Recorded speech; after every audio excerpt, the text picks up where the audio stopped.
Saludos, Dios les bendiga, les habla Cristian Badillo. Marcos capítulo 13. El Señor Jesús nos habla acerca de las señales antes del fin y de su segunda venida. Dice así la palabra del Señor. Saliendo Jesús del templo, le dijo a uno de sus discípulos: Maestro, mira qué piedras y qué edificios. Jesús respondiendo le dijo: ¿Ves estos grandes edificios? No quedará piedra sobre piedra que no sea derribada. Aquí Jesús está prediciendo la destrucción del templo de Jerusalén. Templo que fue destruido aproximadamente 40 años después que Jesús dijo estas palabras. Luego el versículo 3 nos dice: Y se sentó en el monte de los olivos frente al templo, y Pedro, Jacobo, Juan y Andrés le preguntaron aparte: Dinos, ¿cuándo serán estas cosas? ¿Y qué señal habrá cuando todas estas cosas han de cumplirse? Jesús respondiendo les comenzó a decir: Mirad que nadie os engañe, porque vendrán muchos en mi nombre diciendo: Yo soy el Cristo, y engañarán a muchos. Mas cuando oigáis de guerras y de rumores de guerras, no os turbéis, porque es necesario que suceda así, pero aún no es el fin. O sea, ellos van a...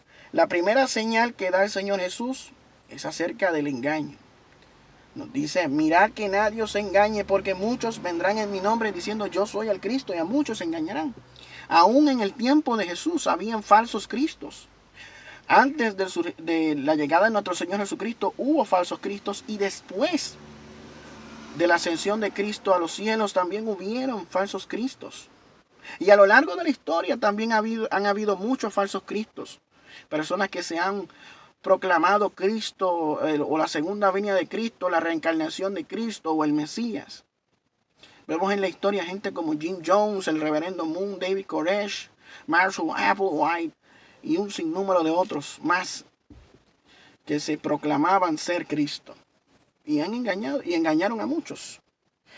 Y también hemos escuchado acerca de guerras y rumores de guerras. En el tiempo en el cual Jesús dijo estas palabras, existía algo conocido como la Pax Romana en el Imperio Romano, que mantenía la paz en el imperio. Y Jesús le estaba diciendo que esa Pax Romana iba a acabar, que hoy sus discípulos iban a escuchar acerca de guerras y de rumores de guerras. Y a lo largo de la historia hemos visto un sinnúmero de guerras. Y en el siglo XX vimos guerras donde murieron cientos de millones de personas. Guerras nunca antes vistas en la historia de la humanidad. Y Jesús dijo: no os turbéis, porque es necesario que suceda así. Pero aún no es el fin. El mundo no se va a acabar por medio de una guerra entre Estados Unidos, entre China, entre Rusia, no. Es necesario que ocurran guerras para que el hombre pueda ver que no puede alcanzar la paz mundial por ellos mismos, que siempre estarán en conflicto y que necesitan de Dios para tener paz. Porque se levantará nación contra nación y reino contra reino, y habrá terremotos en muchos lugares, y habrá hambres y alborotos. Principios de dolores son estos. O sea que iba a haber continuos levantamientos de naciones contra otras naciones y reinos contra reinos. ¿Sabe?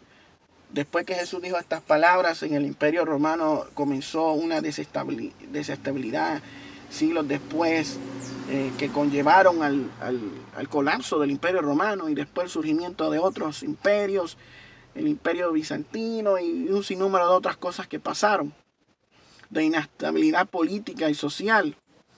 Hasta los días de hoy, en el mundo entero estamos viendo eso.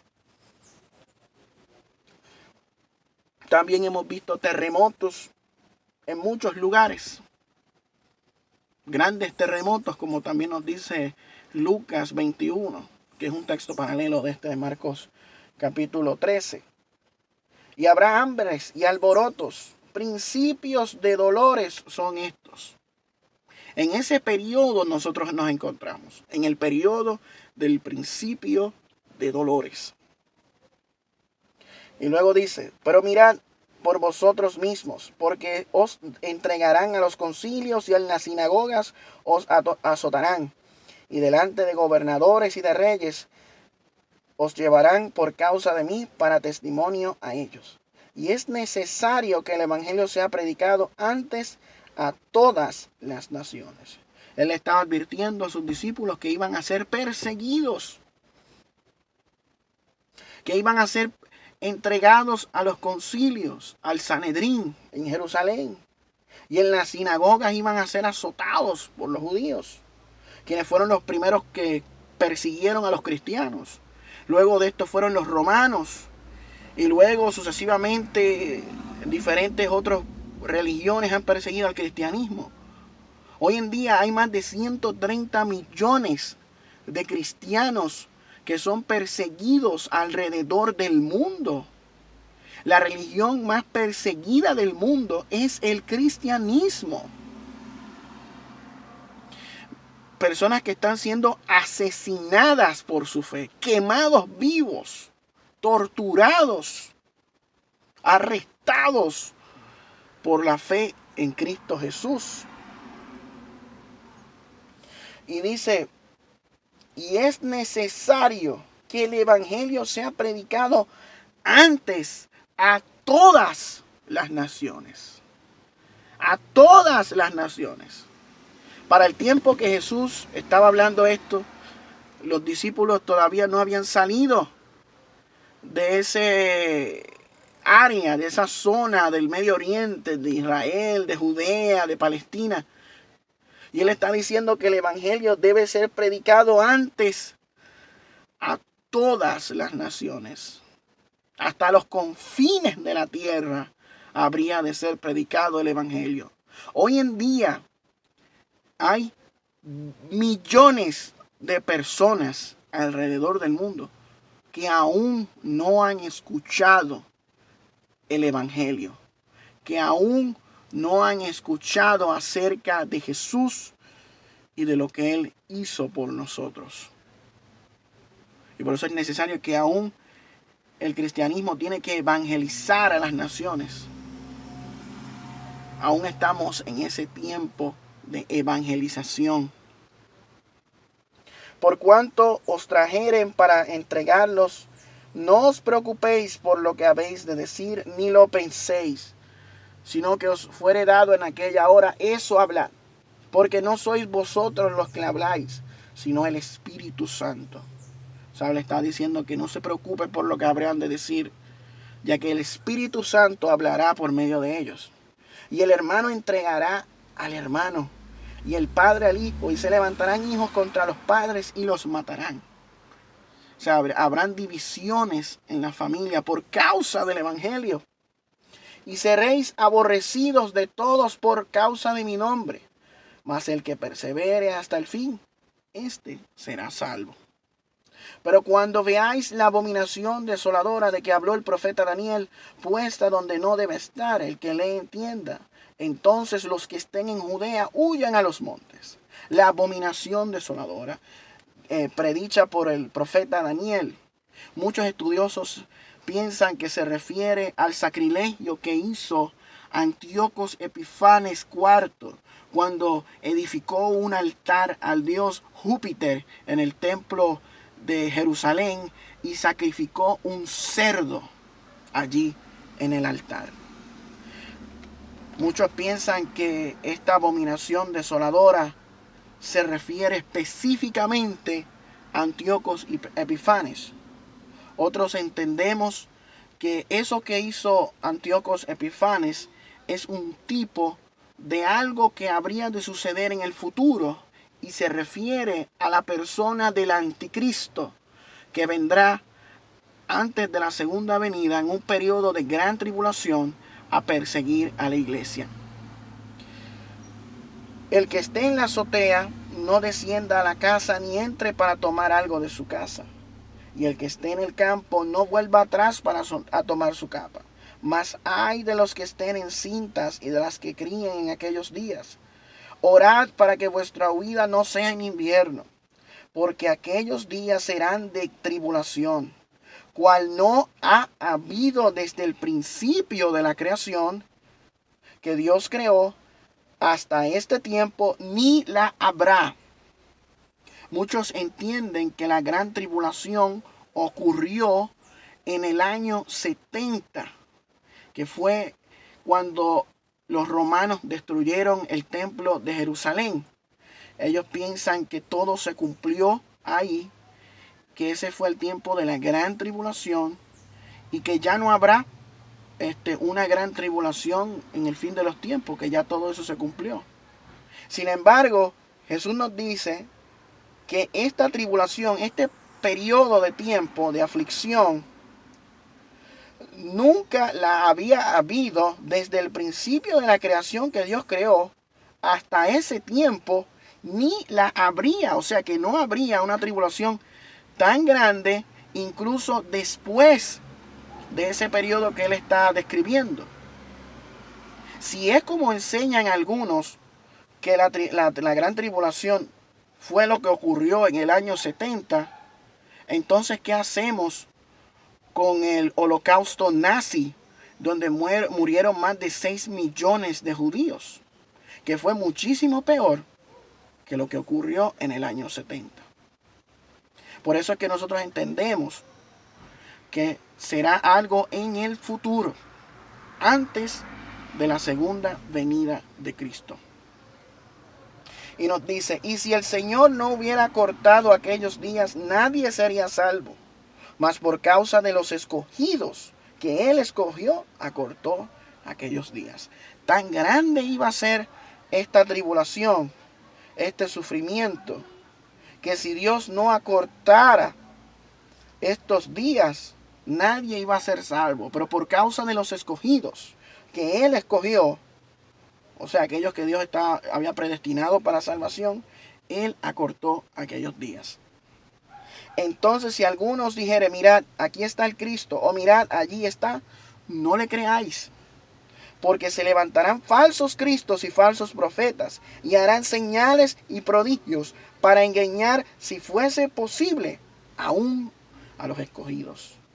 Los falsos cristos y los falsos profetas harán señales y prodigios, falsos obviamente, para engañar al mundo, y si fuese posible, aún a los escogidos. Mas vosotros mirad lo que os he dicho, todo antes. Pero en aquellos días, después de aquella tribulación, de aquel periodo de tiempo, la cual no había habido desde el principio de la creación, que no la había habido hasta el tiempo en el cual Jesús estaba diciendo estas palabras, y no la habría después de ese periodo de tribulación, el sol se oscurecerá y la luna no dará su resplandor, y las estrellas caerán del cielo, y las potencias que están en los cielos serán conmovidas. Muchos que piensan que ya esto se cumplió en el año 70, dicen que el sol, la luna, las estrellas y las potencias se referían a los sacerdotes y a las personas de poder en el pueblo de Israel. Que eso era una simbología de los gobernantes, del Sanedrín, de los reyes, y que ya todo eso sucedió. Sin embargo, esto no ha sucedido.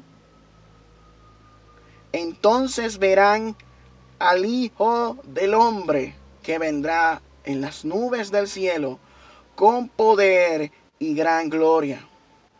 Y entonces enviará a sus ángeles y juntará a sus escogidos de los 4 vientos, del extremo de la tierra hasta el extremo del cielo. Nos dice que el Hijo del Hombre vendrá después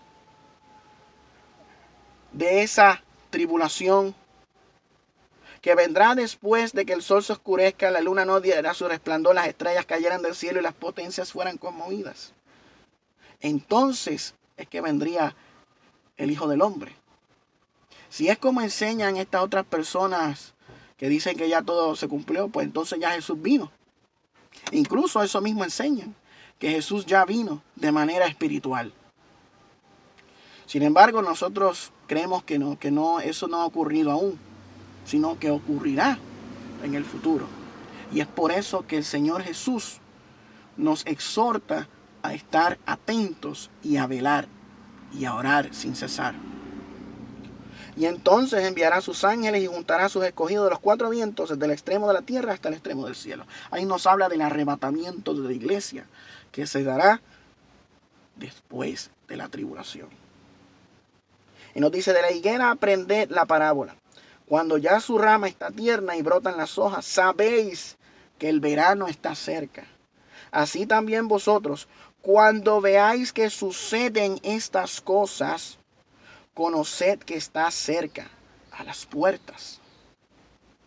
De cierto os digo que no pasará de esta generación hasta que todo esto acontezca. Muchos interpretan de cuando Jesús dijo: no pasará esta generación hasta que todo esto acontezca, se refería a la generación del año 30 al año 70. Por lo tanto, ya todo se cumplió. Todo lo que Jesús dijo se cumplió. Pero la realidad nos dice que no es así.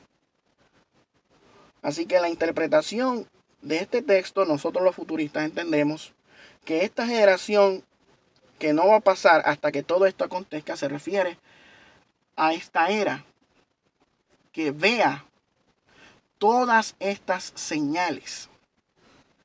Desde el tiempo que Cristo dijo estas palabras hasta el tiempo de su segunda venida. Esa generación, esa era, no pasaría hasta que todo esto acontezca. Luego que pase esta era, vendría el estado eterno o el milenio, independientemente cuál sea su postura sobre el milenio. Y nos dice: así también vosotros, el cielo y la tierra pasarán, pero mis palabras no pasarán. O sea que se van a cumplir. Pero de aquel día y de la hora nadie sabe, ni aun los ángeles que están en el cielo, ni el Hijo, sino el Padre. Mirad, velad y orad, porque no sabéis cuándo será el tiempo. Por eso es que el Señor Jesús le está diciendo: mirad, velad y orad. Porque ustedes no saben cuándo será ese tiempo en que ocurrirán todas estas cosas. Y mira lo que nos dice Hechos capítulo 1. Nos dice algo interesante acerca de esto mismo. De cuándo sucedería todas estas cosas. Cuando Jesús ascendió a los cielos, los discípulos le hicieron esta pregunta: Señor, ¿restaurarás el reino a Israel en este tiempo? Y les dijo: no os toca a vosotros saber los tiempos o las sazones que el Padre puso en su sola potestad. O sea, nadie sabe el día ni la hora en que ocurrirá esto que le preguntaron sus discípulos a Jesús. Solo el Padre. Por eso nos resta a nosotros velar, esperar y orar. Y anhelar el pronto regreso del Señor Jesucristo en las nubes del cielo con poder y gran gloria, donde todo ojo le verá, incluso aquellos que le traspasaron, y todas las naciones de la tierra se lamentarán en ese día. Esto ha sido todo por este video. Que el Señor les bendiga.